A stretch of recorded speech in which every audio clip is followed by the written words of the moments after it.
এটির আজ আনুষ্ঠানিক প্রকাশ হলো। এবার মঞ্চের গুণীজনেদের ধন্যবাদ জানিয়ে প্রথম পাশাপাশি সমাজ সেবাতেও তার একটা বড় সময় উৎসর্গীকৃত হয়।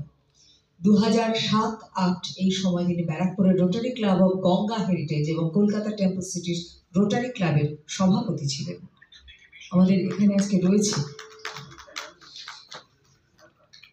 তার সক্রিয় অংশগ্রহণের ভয়ঙ্কর রোগটির কবলে পড়ে শৈশবে তার ডান দিকের পা আক্রান্ত হয়েছিল, কিন্তু আজকের গোটা সন্ধে জুড়ে ধ্রুবজ্যোতিরই অন্যতম উদ্যোগ। আপনারা ওই গোলাপী পুস্তিকাতে দেখবেন যে কেন তিনি মনে করেছেন এমন একটি সন্ধ্যার আয়োজন করা দরকার, কেন তার রবীন বাবুর প্রতি এত কৃতজ্ঞতা, কেন এই আজকের সফল উদ্যোগকে সফলই বলবো, এতজন মানুষ আপনারা রয়েছেন,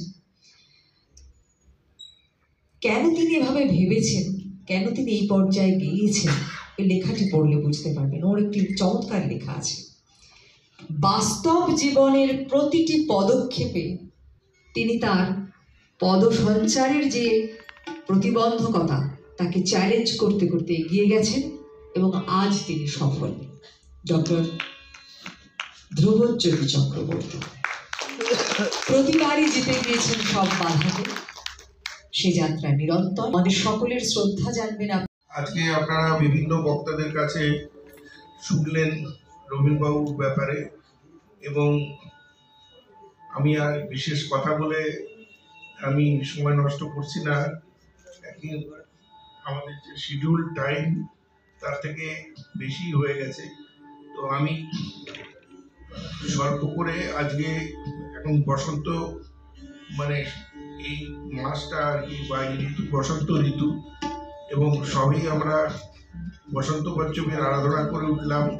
আর আজকে ইংরেজি মতে একটা বসন্তেরই একটা দিন, ভ্যালেন্টাইন্স ডে। যাই হোক, আমি সেই কারণে রাগ শুদ্ধ বসন্ত আমি ঠিক করেছি যে আমি আজকে এটা পরিবেশন করব। প্রথমে আলাপ জোড় ইত্যাদি বাজাবার পর আমি বিলম্বিত 3 তাল, দ্রুত 3 তাল আমি বাজাবো। যদি সময় থাকে তাহলে তারপরে ছোট করে একটি ধুন বাজাবো।